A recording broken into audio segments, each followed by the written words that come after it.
शांति शांति शांति समस्तंकर मंगल हो। साथी बृहस्पति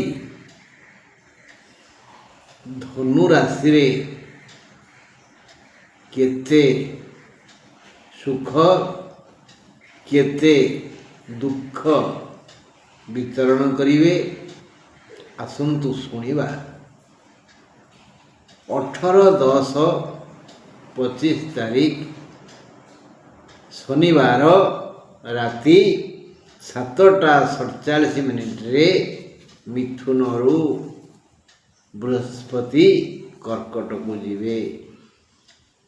पुनर्वसु मिथुन रे थिले पुनर्वसु कर्कट को जीवे।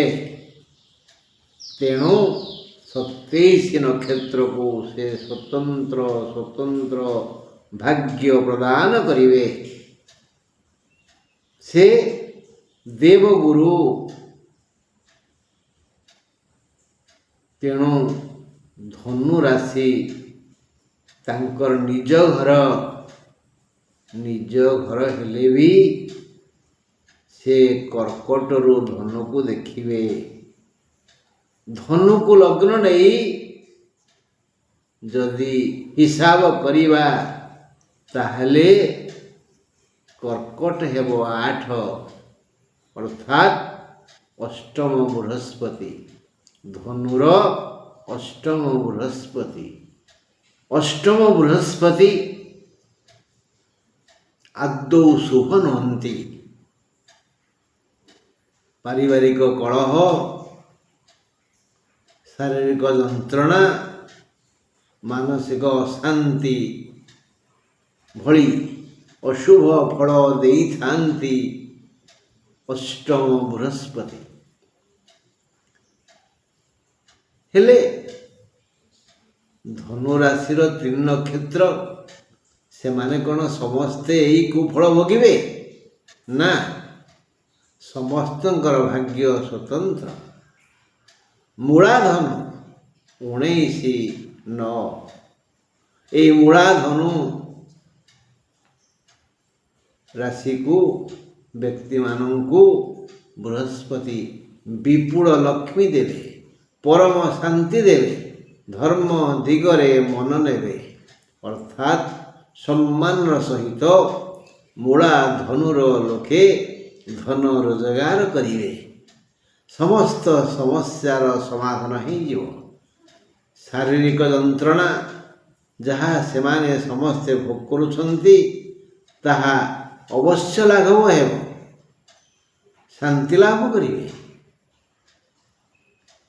पारिवारिक सामाजिक दाम्पत्य लौकिक पारमार्थिक सुख लाभ करिवे।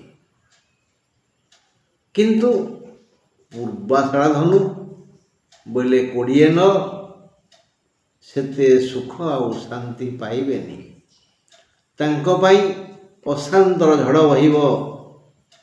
अष्टम बृहस्पतिर कुफल पूर्वाषाढ़ा और उत्तराषाढ़ा धनु भोग करी दुखित हेबे। सुखिलाटारे गोड़ खसी जीव पड़ीजिवे। प्रिय लोक अपमानित करिवे।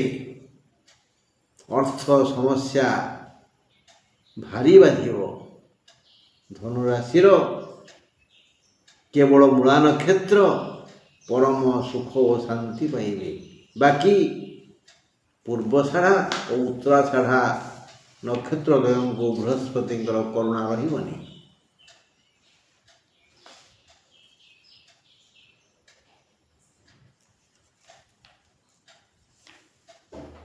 एवं देखिबा मकर कथा।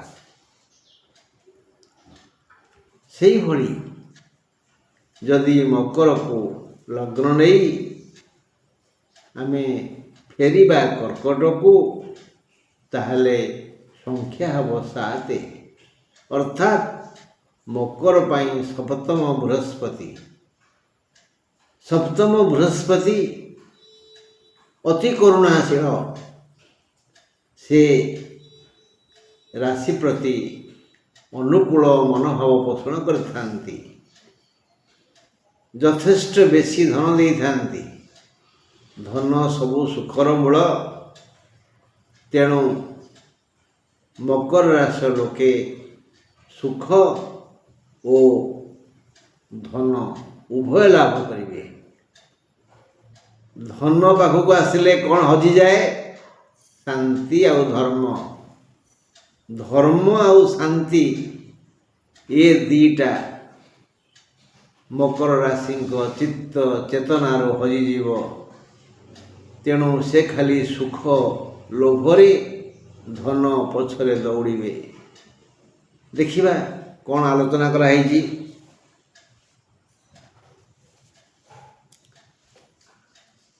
ସେ ବ୍ୟକ୍ତି, ମକର ରାଶିର ସେ ବ୍ୟକ୍ତି ଧନ ଲାଭ କରିବେ ଯେଉଁମାନଙ୍କ ଜାତକରେ ମୂଳ ଜାତକରେ ବୃହସ୍ପତି କେନ୍ଦ୍ରାଧିପତି ହୋଇନଥିବେ, ଅଷ୍ଟମାଧିପତି ହୋଇନଥିବେ, ଦ୍ୱାଦଶାଧିପତି ହୋଇନଥିବେ। 6, 8, 12, 1, 4, 7, 10 ଏଇ ଘରର ମାଲିକ ହୋଇନଥିବେ।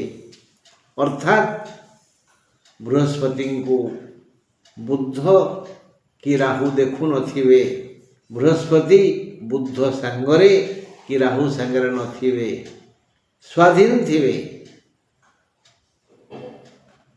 ଯଦି ବିଛା ଲଗ୍ନ ବୃହସ୍ପତି ଦ୍ୱିତୀୟରେ ଅଛନ୍ତି, ମାନେ ଧନୁରେ ଅଛନ୍ତି କି ସିଂହରେ ଅଛନ୍ତି।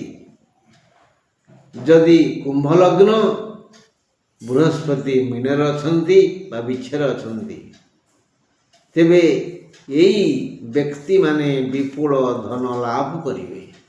ଆଉ ଥରେ କହିଦେଉଛି, ଯଦି ବିଛା ଲଗ୍ନ ଧନୁରେ ବା କୁମ୍ଭରେ ବୃହସ୍ପତି ଅଛନ୍ତି, ତେବେ ସେ ବିପୁଳ ଧନ ଲାଭ କରିବେ। ମକର ରାଶିର ଯଦି କୁମ୍ଭ ଲଗ୍ନ ବୃହସ୍ପତି ଅଛନ୍ତି ମୀନରେ ବା ବିଛାରେ, ତାହେଲେ ସେ ବି ବିପୁଳ ଧନ ଲାଭ କରିବେ। କେଉଁମାନେ କରିବେନି? ଯେଉଁମାନଙ୍କର ଜାତକରେ ବୃହସ୍ପତି କେନ୍ଦ୍ରାଧିପତି, ଅଷ୍ଟମାଧିପତି, ଷଷ୍ଠାଧିପତି ଓ ଦ୍ୱାଦଶାଧିପତି। କେଉଁମାନେ ପାଇବେନି?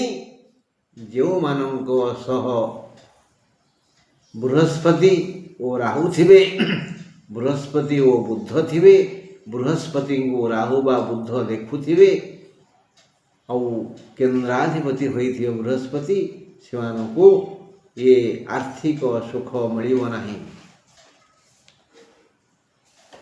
ହଁ ସାଥୀ,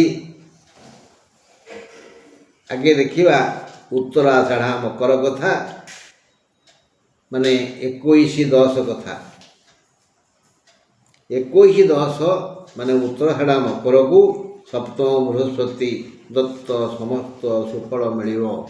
ଉତ୍ତରାଷାଢ଼ା ମକର ସମସ୍ତ ପ୍ରକାର ଆର୍ଥିକ, ପାରିବାରିକ, ସାମାଜିକ, ଲୌକିକ ଓ ଦାମ୍ପତ୍ୟ ସୁଖ ଲାଭ କରିବ।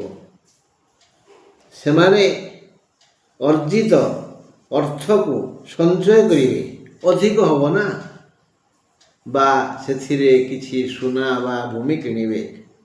22 ନକ୍ଷତ୍ର ଶ୍ରବଣ ନକ୍ଷତ୍ର। ଶ୍ରବଣ ମକର ପାଇଁ ଦୁର୍ଦିନ, ଅତି ଖରାପ ଦିନ, ଅଭାବ ଓ କଳହରେ ତାଙ୍କ ଦିନ ଯିବ, ଶାନ୍ତି ବ୍ୟାହତ ହେବ। 23 ନକ୍ଷତ୍ର ଧନିଷ୍ଠା ନକ୍ଷତ୍ର ପାଇଁ ମଧ୍ୟ ଦୁର୍ଦିନ, ରକ୍ତ ଜନିତ ରୋଗରେ ପୀଡ଼ିତ ହେବେ। କେଉଁଠି ଧକ୍କା ହୋଇଯାଇପାରେ, କିଏ ବାଡ଼େଇ ପାରେ, କିଏ ହାଣି ଦେଇପାରେ, ଝୁଣ୍ଟି ପଡ଼ିଯାଇପାରନ୍ତି, ବା ରକ୍ତ ଜନିତ ବ୍ଲଡ଼ ପ୍ରେସର ଯାହା କହୁଛେ ଆମେ, ସେ ହେଇପାରେ। ଅର୍ଥାତ୍ କେବଳ 21 ବୋଇଲେ ଉତ୍ତରାଷାଢ଼ା ମକର ପାଇଁ ବୃହସ୍ପତିଙ୍କର କଲ୍ୟାଣ ଅଛି। ବାକି ଶ୍ରବଣା ଓ ଧନିଷ୍ଠା ମକରର ବ୍ୟକ୍ତିବିଶେଷ ବୃହସ୍ପତିଙ୍କ କରୁଣା ଲାଭ କରିବେନି। ସପ୍ତମ ବୃହସ୍ପତି ହେଇଯାଇ ଆମେ ଧନୀ ହେଇଯିବୁ, ଦୁଃଖ ପଳେଇବ, ଏସବୁ ଚିନ୍ତା ମୁଣ୍ଡରୁ କାଢ଼ି ଦିଅନ୍ତୁ। ଈଶ୍ୱରଙ୍କ ଶରଣାପନ୍ନ ହୁଅନ୍ତୁ, ଧର୍ମ କାର୍ଯ୍ୟରେ ମନ ଦିଅନ୍ତୁ, ପରୋପକାର କରନ୍ତୁ, ସେବା କରନ୍ତୁ। ଆଉ ଭଲ ଭାବରେ ଶୁଣନ୍ତୁ ଯାହା ମୁଁ କହୁଛି। ଯଦି ଆପଣଙ୍କ ଜୀବନରେ ମୁଁ କହୁଥିବା କଥା କାର୍ଯ୍ୟକାରୀ ହେଉଛି ତାହେଲେ ଲାଇକ୍ କରନ୍ତୁ, ସବସ୍କ୍ରାଇବ୍ କରନ୍ତୁ, କମେଣ୍ଟ ଦିଅନ୍ତୁ। ଆଉ ଆବଶ୍ୟକ ହେଲେ ମୋ ସହ ଯୋଗାଯୋଗ କରନ୍ତୁ। ମୋର ଫୋନ୍ ନମ୍ବର 8093355583। ରହିଲି, ମୋ କୁଳମଣି ପଣ୍ଡା। ନମସ୍କାର।